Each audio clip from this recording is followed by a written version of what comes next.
Hey everybody, my name is Anouk Wipprecht. I am a Dutch fashion tech designer for the people that don't know me, and I create designs that are interactive, reactive, sensoric, and often robotic. So one of the examples of my work you can see behind me, it is the robotic spider dress, and it works with a proximity sensor. When you step in the closed space of this design, the design is reacting because it is based on these robotic legs on the shoulders, which I have here one of. So you can see here one of the prototypes of the mechanism. So it's based on servos, and you can program these servos to do whatever you want them to do, sort of. So in this case, they will attack. They will create like some kind of aesthetic movements when you come closer. For these legs in this case, these are 3D printed. The former version has been laser cut, it has been a product based on these robotic structures on the body.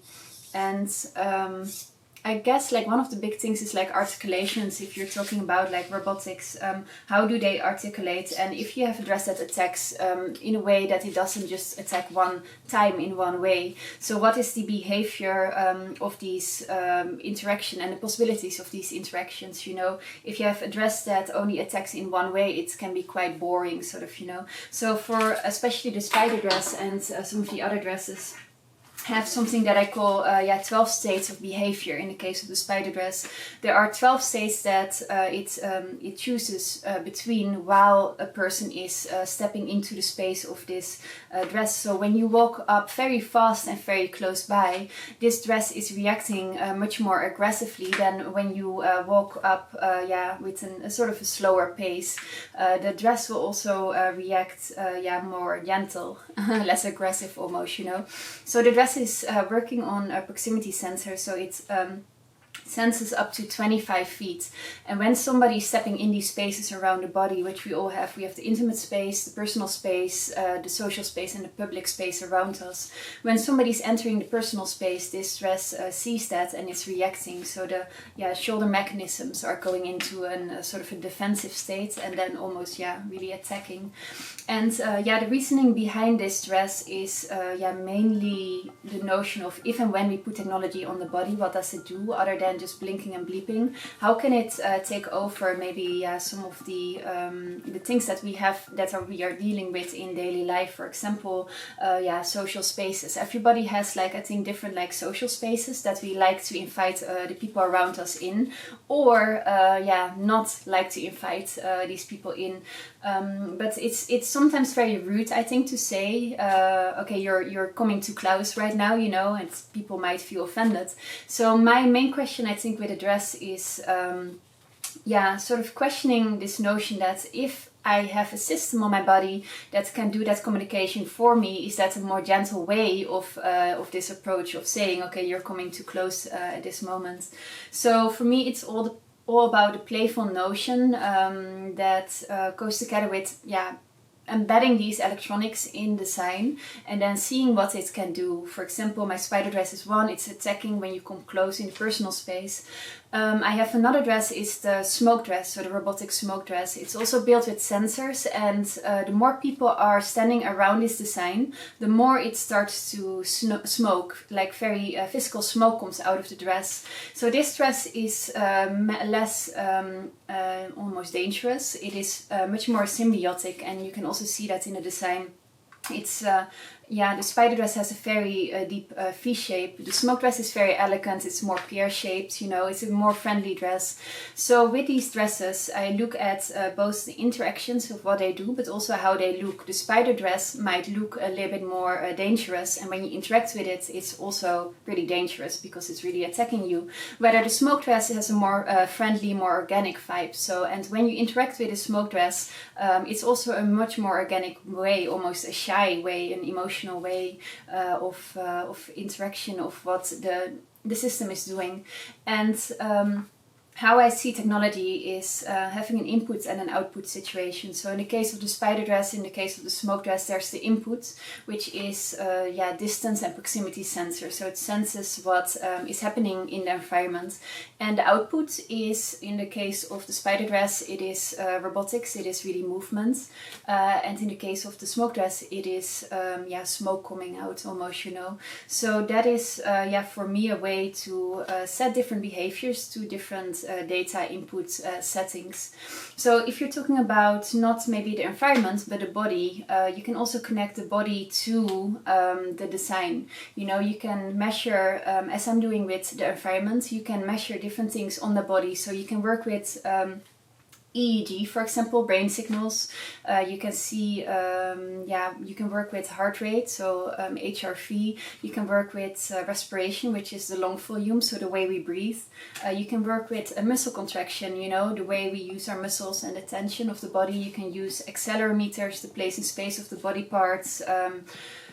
Galvanic screen response. There's all these kinds of ways that you can measure the body, and that is something that I use as well as an input situation. So I use body sensors as the input, and the output can be, for example, something that starts to glow or starts to buzz or starts to indicate that something is different. And this is, I think, interesting if you're looking at AI. You can sense these differences. I can already sense that, but if you apply that to AI, you can see different and certain patterns in these data sets, or this data that you gather from the body or the surroundings. And you can say that, okay, there's a certain pattern. You can have an AI sort of almost learn this and investigate this. And then you can also make certain conclusions with that. Or using artificial intelligence, you can say that over time this pattern is changing because you are researching that. And what you can do with that is it can recognize abnormalities, for example, if that's like a very health way, like your heart rate can change, you know, your stress levels can be researched as well. And I think this is really interesting if you're talking about like wearables and artificial intelligence. You can use a system not only to monitor, but the system can also express whatever is going on, you know. And when you're working especially in brain signals, which I'm having a lot of projects in recently, is that you can see, for example, fluctuations over time.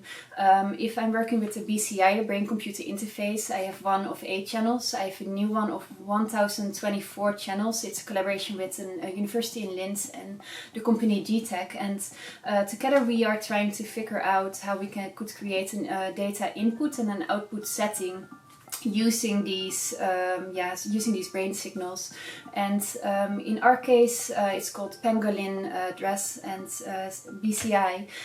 It's a dress that is reacting based on actuators on these 1024 channels, how we are investigating the brain. So it's connected to the brain signals over a brain-computer interface. And in that case, it's really interesting to see over time how things are fluctuating.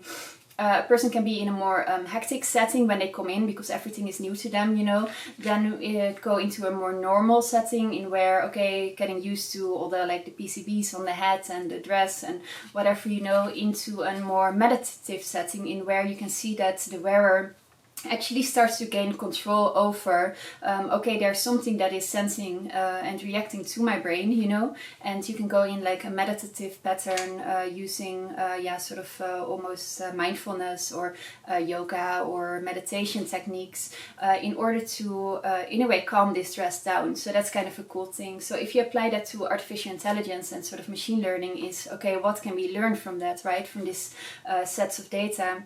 And I think then it's interesting to see how you can use artificial intelligence not only to learn, but also to investigate, and then also make consumptions, you know, and spit out some consumptions based on that. So it can be the time of day, it can be any other restrictions or sort of competences that you can work with, that you can feed into the system, and then you can do interesting research in terms of, okay, when this and this happens, this and this happens to the data in an output setting. And I think like, yeah, using artificial intelligence for that is taking away something that we cannot almost do by hand, because especially with signals, they go so fast, you know. And putting artificial in play there, it is really important, because it goes just beyond what we can do around calculations, and it is something that a computer is really well capable of. Whether if we as humans need to make these calculations, it would be very chaotic, because we are not as pragmatic as and clear and all of that stuff as a computer. So I think, especially using body signals, I think is really important when you're talking about AI making calculations, making assumptions, and creating these kinds of learning systems for the body, if you're dealing with stress, to indicate, okay, what does it come from, and so on. And then using fashion to express this, or either towards yourself or towards the outside world, I think is a really interesting thing as well, of course, because that is my field. So that's a little bit about AI and sort of applications of that when you're talking about the body. And I think because the body is not super rational, you know, that's another interesting point. The body is very symbiotic, you know, while a computer tries to make sense of that. And that's kind of a nice interplay between artificial intelligence and the body, for a sort of very rational device or piece of technology, trying to make sense of something that is very symbiotic, almost chaotic. We're human beings, you know, we are not computers. And I think that is another notion what I think is super interesting about the connectivity between AI and also working with the body.